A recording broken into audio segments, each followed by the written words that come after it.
All right, guys. Our next guest is the former vice president of Pride Fighting Championships and the current senior vice president of Rizin Fighting Federation, Jerry Millen. Welcome, Mr. Mr. Radio. How are you today? Good. You guys? Yeah, well, we're good now that you're on the program, Jerry. Now, you're very much known for your work with Pride and now Rizin, as well as M1 Global. But over the last few years, what have you been up to, and were you constantly in the MMA business?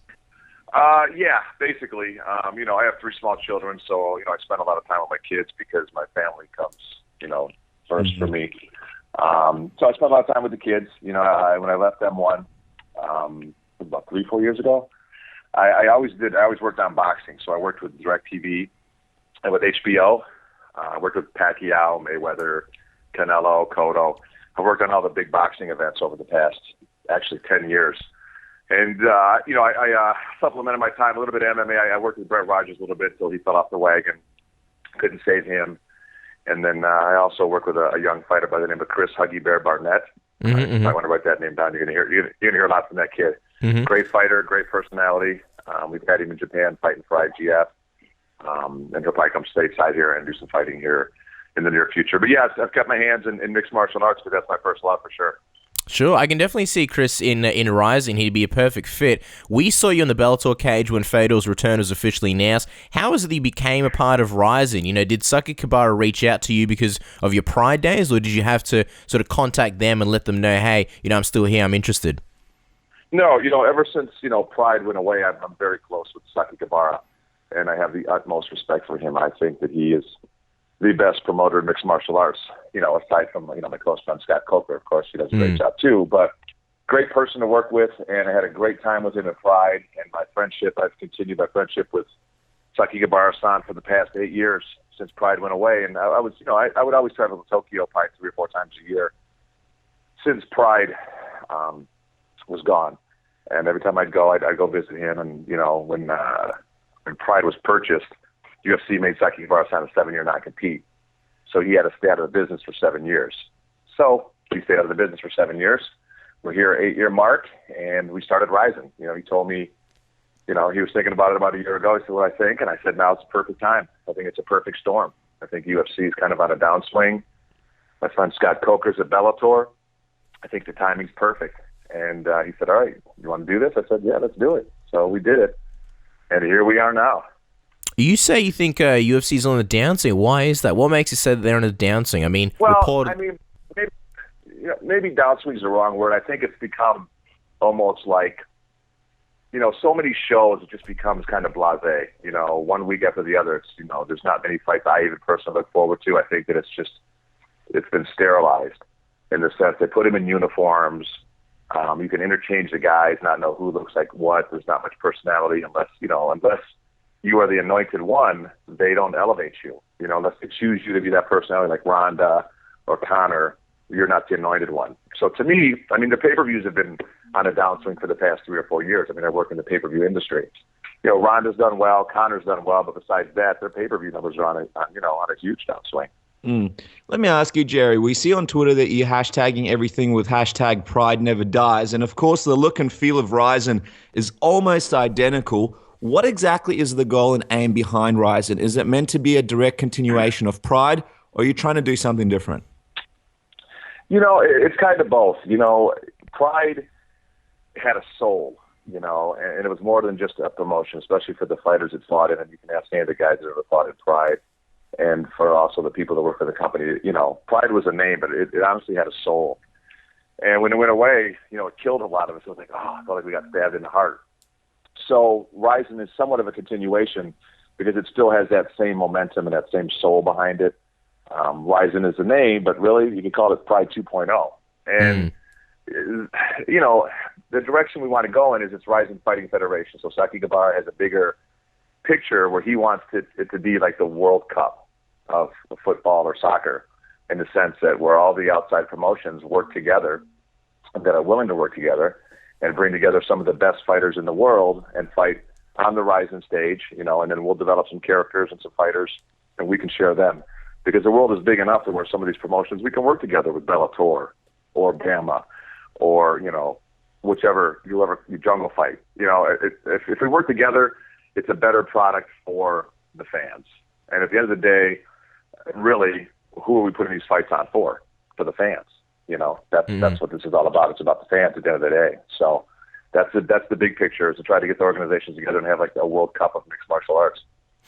It's been a long time since Pride was sort of the peak of the MMA world. I'm just wondering, Jerry, how has the game and the market changed in those years? Do you feel like you have to completely change your strategy to sort of make Rizin a success?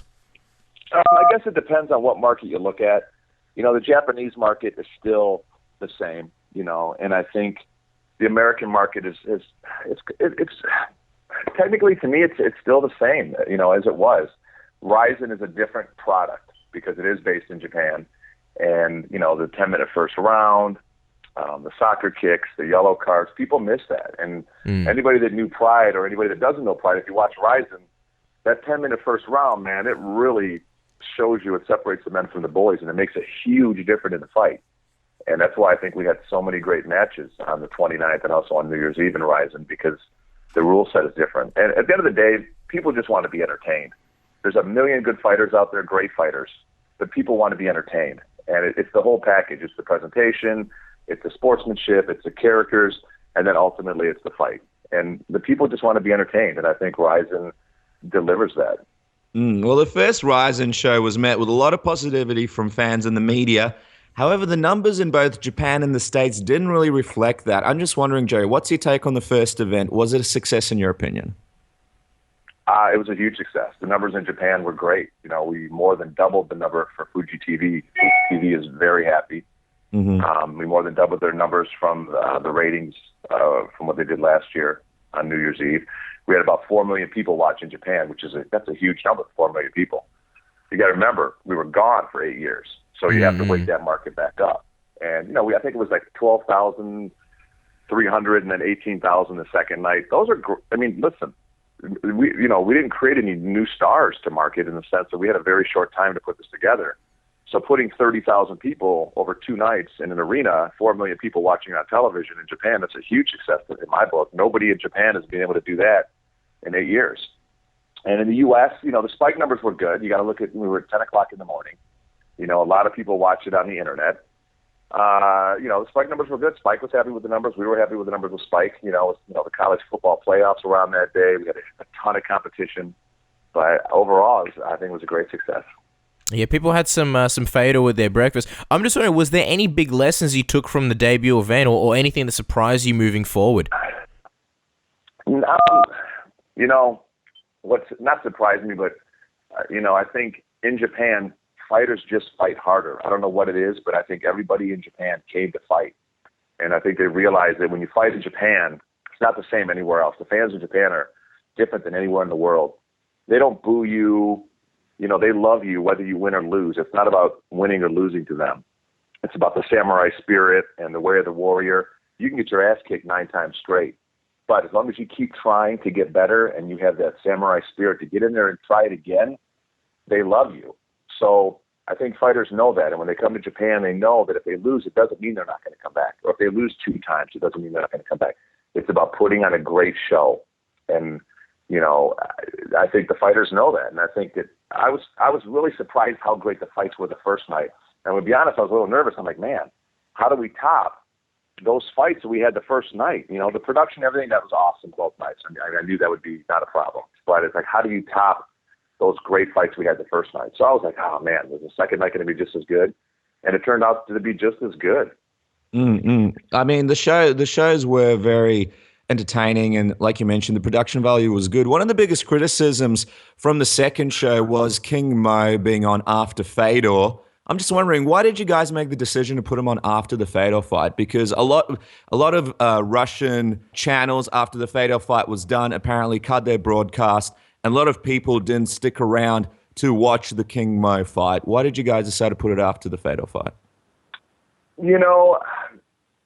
We just did. There was no scientific or mathematical equation behind it. We decided that, this was the finals for the tournament, and we just decided to put that last. And the Russian channels shouldn't have. As far as I know, they didn't cut off. I mean, the illegal streams that were broadcasting illegally may have cut it off, but I know that the networks, as far as I know, like Match TV, who we worked with, did not cut the stream off. But there was no science behind it. We thought the deserve to be, the main event.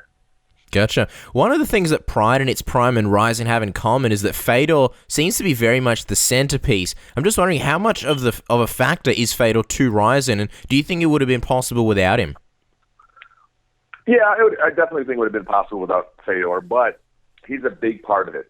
Fedor is a very unique fighter, and I've been close to Fedor for about 15 years now. And he's a great person. And right now what Fedor's doing, Fedor knows that he doesn't have a ton of fights left. Fedor is really in tune with helping out those kids that are fighting for him. And I use the word kids with all respect, these young guys, because there's some tough guys coming out of his camp. And he wants to be able to pass the torch and not have any shady characters in between. So Fedor actually brings them to the table, and he wants to open the doors for them. He doesn't take a commission. He doesn't want any of their money. Whatever those guys make, they keep. He doesn't want any middleman in between. He wants to make sure that they get taken care of. And, the philosophy with him is, we work very well together, and we're willing to help out his guys. And that's what he wants, because he knows his time is limited. So he wants to be able to enjoy his time, work with an organization that's going to help him out and work with him and help support his young champions that are on their way up. And that's what's important to him. So, Fedor is a great partner. Well, he had a good return to MMA, obviously a dominant performance. I'm just wondering, what was the process like getting a opponent for Fedor? Because obviously there was a big announcement that was going to come out. Kareem, who's a colleague of ours from Bloody Elbow, mentioned that Randy Couture was on the list of opponents for Fedor. And then we find out that it's Jaideep Singh, who is, obviously credentialed in the combat world, but a lot of negative criticism from fans saying that it wasn't a good matchup, that the matchup wasn't really even competitive. So what were some of the other opponents, and what happened with that announcement? Well, I'm not going to go through the list of who we talked to, but, I've talked to Randy, and, Randy, it would take Randy a little more time to get ready. Come on.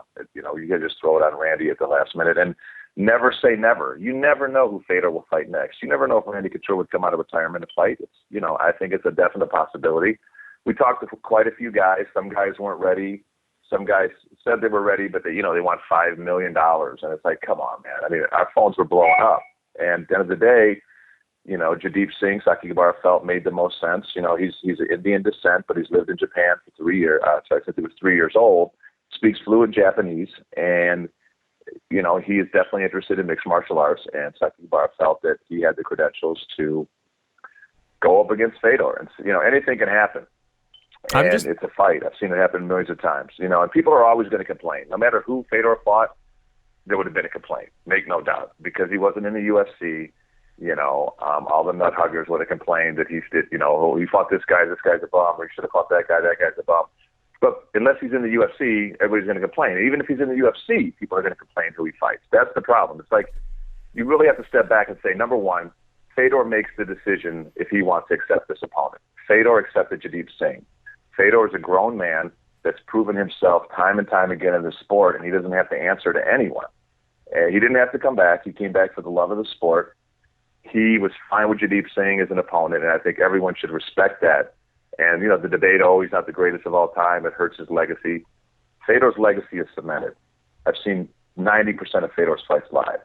And when he fought in Pride, it was the Joe Louis era of mixed martial arts. And to me, Fedor is the greatest of all time in that era. Now we're in a different era in mixed martial arts. So people got to realize that Fedor is at the end of his career. Fedor's going to choose what's best for Fedor. And, as long as he puts on a great fight and we're not asking somebody to pay $70 for a pay-per-view, I don't think they really have anything to bitch about, to be honest. Mm-hmm. You're right. You're right in that sense, Jerry, that obviously, if Fedor doesn't fight that elite competition, there will be a lot of complaints. And I guess that is the big worry, that if he does stick around, he'll continue to have one-sided fights against fighters not on his level. And obviously you make great points. What do you think about that notion then? How likely is it that Fedor will get a step up in competition for his next fight? Oh, it's very likely. It's very likely. We're going to have more time to plan this. It takes a lot to put a card together. And Fedor decided, Fedor didn't fully decide to come back 2 years ago or even a year ago. It was about a year ago when we were driving back from a Bellator event from the Mohegan Sun, where he said to me, "I'm thinking about fighting again. What do you think?" And I was like, "Whoa." I was like, "Well, what do you think?" And he's like, "I think, yeah. What do you? Can you help me?" I said, "Yeah, let's do this." So, But I think, there'll be a step up in competition. Fedor wanted to test out the cedar where he was. I mean, you got to remember, man, he was out of competition for 3 years. That's a long time.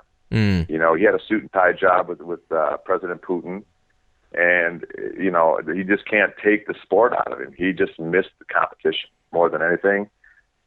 He missed the competition, and it wasn't about the money. He missed the competition, and he wants to go where people are going to respect him. And him and Sakakibara have a great relationship, and he chose to go with Rizin, which I think was the smartest choice. Well, you recently confirmed that Fedor will not be fighting on April 17th at the next Rizin show. I'm just wondering, what kind of timeline are we looking at? When can we expect Fedor to fight again? And is it guaranteed that his next fight will be for Rizin? His next fight will be for Rizin. He, in the crazy world of mixed martial arts, I can say he's not going to fight in April, but then again, anything can happen. I mean, you know how this crazy fight game goes. I mean, he can come to us and say, look, I want to fight in April. And then he fights in April. But like right now, he's on vacation, taking some time with his family, much needed because he was training his ass off for the past 3 or 4 months. So he's on vacation right now, having a great time, hopefully. And, we're going to do another show, I think, after April, probably July, then September, October, and then New Year's Eve. And, we have a couple different things cooking.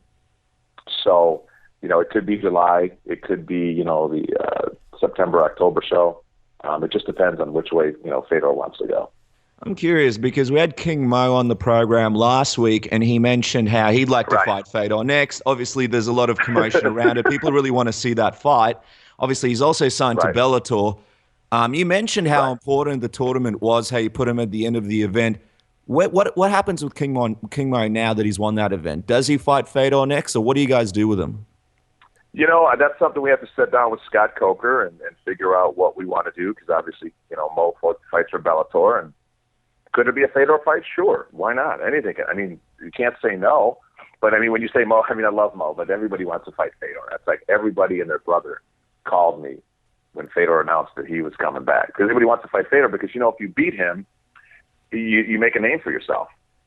And that's the goal, obviously. So, definitely a King Mo fight could happen. We have to sit down and talk to Scott. Maybe there's another tournament that Mo's in and Fedor's in the same tournament. Who knows? The best thing about Rizin is our options are open, because in Japan we can have tournaments the way we want to set them down and do them. But no, King Mo definitely could be in the mix. It all depends on just which way the pendulum swings. And I just want to clarify also, Jerry, what exactly is your current relationship with Fedor? Because we know you guys have been close, like you said, for over 15 years, and you used to manage him. Are you still currently managing him? Are you sort of the one who's most directly... No? Yeah, no, I've never managed Fedor because I don't want to take money from him. The thing is, I don't need Fedor's money. I'm sufficiently funded myself, so I don't do this for money. Sure, money's a great byproduct. I've done very well with Pride, and Sakakibara's been very generous, but I really don't do this for the money. I love the sport, and I love a lot of the guys. I think they're great athletes, and I think it's the best sport out there. I've covered the Super Bowl. I've covered the World Series when I used to work for CBS Sports, and when I first went to Dynamite in Japan and saw mixed martial arts presented that way, K1 against Pride, I was just blown away. But no, I'm just a Fedor's friend, and I advise him on things, and I help him see a clearer picture and try to point out the pros and cons of every situation. But at the end of the day, make no mistake, Fedor's his own man, and he makes his own decisions. But we're friends, and I have his best intentions at heart, and I've taken zero from Fedor. I've never made a penny working with Fedor, and I've never asked him for a penny because we're friends. Now, I don't need to take his money, And at this point in his career, Fedor doesn't need a manager. Fedor is Fedor. And if somebody, wanted to cut a business deal with him, he doesn't really need a manager to say if this is good or bad. He needs a lawyer to look at a contract. So, at this point, he doesn't need to give somebody a percentage of his pay to do the deals for him. Well, you mentioned just before in this interview that everything's up in the air. You also said previously that you have a couple of cool things for Fedor could be involved in, and you said it could go one of two ways, but fans won't be disappointed. I'm just wondering, can you give us a little taste, any kind of light on what one of those cool things could be? No. Come on, Jerry, give us something. No, give us something. No, we're hungry here. No, then it will be all over the stratosphere, brother. No, just, believe me, the good thing about Rizin, 4 or 5 shows a year is that I want people to look forward to them. And I feel that what's happened with mixed martial arts, with there being so many shows now, especially, UFC show every week. I don't feel that there's that many shows people look forward to. Like, there's not people going, God, I can't wait for this fight. God, I can't wait for this. You don't really feel that anymore. And that's what I'm hoping Rizin will bring back to that. I'm hoping people will be like, man, I can't wait to see the next Rizin show. It's 3 months away, but man, I can't wait to see the next one. Because I think that's what the sport's missing. I think, a lot of the people I know that used to watch mixed martial arts, the casual fans, they've kind of dissipated away from the sport in the sense that because it's lost a lot of its entertainment value. And, I'm hoping Rizin will bring that back to it. And I think Scott Coker's done a great job with Bellator, changing the whole system up from when they got rid of Bjorn. I think he's done a great job over there. And Bellator is a much better product now with Scott at the helm. So I think, the whole MMA universe is starting to shift a little bit. But it's going to take time, we do our own thing. We're definitely going to do our own thing at Rizin. Sure. I mean, and the whole stratosphere, everybody's still having a lot of fun talking about what could potentially be next for Fedor. This is your chance, Jay, to get the people excited and get everybody speculating for the next potentially 6 months because of one word you said. Can you give us anything? A single word? A cough, a blink, a Morse code, anything sort of... No. No, man, I can't because, it all depends on Fedor. It depends on what Fedor wants to do. That's, Fedor's his own man, and, it depends on which way he wants to go. Mm-hmm. But, we're working on some really cool things that hopefully will come to fruition, but no matter what, the good thing is Rizin's free. It's like, we're not asking you to pay for it, and you're going to see a lot of kick-ass fights that you're going to see for free. So, I think that alone should entice people to want to watch it. Another big rumor that people are wondering about, and I'd like you to sort of address this if you can, Jerry, is there any chance that Fedor will move down to light heavyweight near the end of his career at Rizin? Is there any chance that you guys have spoken about that? Do you think there's a possibility that might happen? I doubt it. People ask him about it all the time, and he says no, he's a heavyweight. So, ultimately that's up to him. I don't think he will. But never say never, because just when I say, it'll never happen, it'll happen. They'll be like, he didn't know what he was talking about. So, I can't speak for Fedor. That's a decision Fedor makes. But, he consistently has asked that question, and, he always says, no, I'm a heavyweight. So I don't think so. A lot of people expected and hoped that Fedor would fight in the UFC upon his return. This is obviously a while back before everything was made official and set in stone. Do you ever see that happening, Jerry? Or as a Rizin vice president, do you sort of see his foreseeable future with Rizin? And will you sort of make sure that that's the way it sort of continues to stay? I want whatever's best for Fedor. I work for Rizin, make no mistake, but I want what's best for him. But truly in my heart, I know that the UFC is not what's best for Fedor. Fedor's not the kind of guy that has an ego and he feels like he's got to go chase Verdum or he's got to go chase Henderson or he's got to go chase Bigfoot. That's not like his motive. He's not that kind of guy. It was like, they beat me, I must go revenge myself. That's not his personality. And he just wants to be treated with respect. And over the years, he's been completely disrespected by Dana White until Dana wants him. And then, I was only kidding. It doesn't work with Fedor. It doesn't work with certain fighters. Fighters that are hungry and need to feed their families, they will kiss Dana's ass. Fedor's not in that position. So, no, I don't ever see him fighting in the UFC. I don't think it's best for him. Really, if you really step back and think about it, and you really think about the reason that Dana White would want Fedor Emelianenko, what would that reason be? Would it be to make him the UFC champion and promote him as this big superstar? Absolutely not.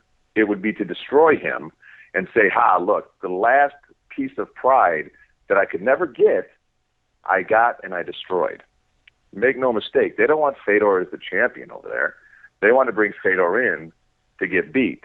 So, that being said, why would you want to go somewhere where, number one, they've never shown you respect, and number two, they're not interested in making you one of the anointed ones? So other than money, what's the motivation to go there? Well, another big name that's now released from his UFC contract is Wanderlei Silva, and although he's still banned from competing in Nevada, that happened quite recently, Jerry. Now, it almost looks like we're breaking the news to you, unless you already knew about this a long time ago, which I'm sure you did. No, I'm very good friends with Vandelay. Well, if you're very good friends with him, you'll be able to tell us this then, Jerry. Are you trying to pursue him to fight for Rizin? Do you see Wanderlei Silva returning to Japan? Give us something, man. Give us something. Come on, man. Now think about it. Is that really a question I have to answer? It's Vanderlei. Yeah, sure. Vanderlei Silva. Of course, I would love to see Vanderlei Silva in Japan.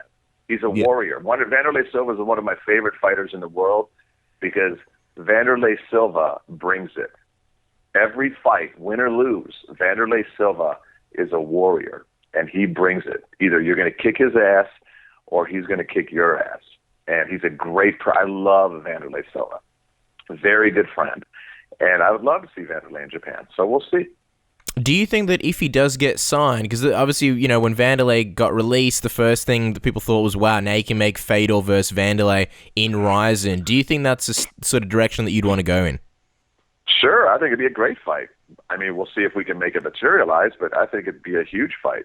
I think people would love to see that. I'd love to see it, even though I'm close to both of them. I hate to see friends fight, but hey, it's a sport, and friends have to fight because that's just the way the business is. That's right, entertaining the fans. Now, you mentioned Dana previously, and a lot of fans will know that you yourself and Dana White had a very long-standing feud, one that was rather well documented. I mean, you're laughing about it now, but there's videos of yourself backstage in Pride sending him text messages. This is, of course, many years ago. I'm just wondering, Jerry, is that all forgotten now? Is the hatchet being buried, or is there some kind of rivalry there still? Well, I didn't get a Christmas present from Uncle Dana this year, so I expected a Reebok fight kit or something in the mail. But he doesn't even cross my mind, to be honest with you. He's doing his own thing, whatever God knows, whatever that is. But no, I mean, it is what it is with him. I don't respect him as a human being. So that being said, I think that no, there's no love lost there whatsoever. You sort of, when we speak to you about Rizin, it kind of reminds us of Bellator in the sense that the general consensus is we're doing our own thing. But do you ever see Rizin competing with the UFC much like Pride did back in the day and sort of reigniting that rivalry? Or is that just not really the goal for Rizin? It's not the goal, but people are always going to make comparisons and are always going to say there's a rivalry. To me, there's no rivalry. To me, the UFC is a completely different product. It's a homogenized weekly television show that puts their fighters in uniforms, disrespects their fighters, and, listen, I respect any fighter that steps in that cage. I have nothing to say about any MMA fighter. I don't have anything bad to say about them because they put their ass on the line every day to go out there and grind it out to try to make it to that next level. So I respect that totally. But we're a completely different product, and we let the fighters fight, and we let them bring their personalities. And I think it's just a completely different product than what UFC is doing. So I wouldn't say we're in competition with them. I know they didn't want Sakakibara to come back because you don't have somebody sign a 7-year non-compete, just to keep them on the bench. Because, when somebody knows what they're doing, they can be dangerous. And Sakakibara knows the Japanese market, knows how to put on entertaining events. And, they knew what would come, and now it's coming again. Well, Jerry, look, we've run out of time. Really appreciate your time. We know how busy you are. We have to go, but before we do, one last question. Fedor versus Brock Lesnar in Rizin. Will it ever happen? Give us a wink, a nod, a word. In your mind, anything you think will ever happen? Hey, it could. If Brock wants to fight, we would definitely entertain it. I know Fedor, we've talked about it. I know Brock is wrapped up in the WWE. I just don't know what I'm sure he still has a contract. I think he still has a contract in place with the UFC. So I don't know. They would never allow that to happen. So if he doesn't have a contract in the UFC, sure, it could happen. The WWE. Stephanie's over there running a great show, and Vince, and I know they were big Pride fans, and Shane McMahon was actually a huge Pride fan, and also like a bigger Fedor fan, and. So, yeah, it could happen. If Brock says he wants to come out, but, I think he's under UFC contract, but we definitely dig him. Well, speaking of UFC contract, final question, Alistair Overeem. Right now he's a free agent. Are you guys pursuing Alistair? Is he someone that you want in the company at Rizin? Sure. Yeah. I actually owe Alistair a call. I like Alistair. He's a really good guy. I've known him a long time. And, he could end up there. Who knows? I don't see the UFC letting him leave because, he's kind of hot right now for them, and they definitely need some help in the heavyweight division. So I don't see them allowing him to leave, but, there's going to come a time where he's going to be able to talk to people, and we'll definitely be talking to him. Well, guys, you can follow Jerry on Twitter at Jerry Millen, and we look forward to seeing what Rizin has in store for 2016. It very much looks like the sky is the limit. Congratulations on the first show, Jerry, and thanks for stopping by and chatting with us. No problem, guys. Thanks for your time. I really appreciate all your support. Thanks. Have a great day.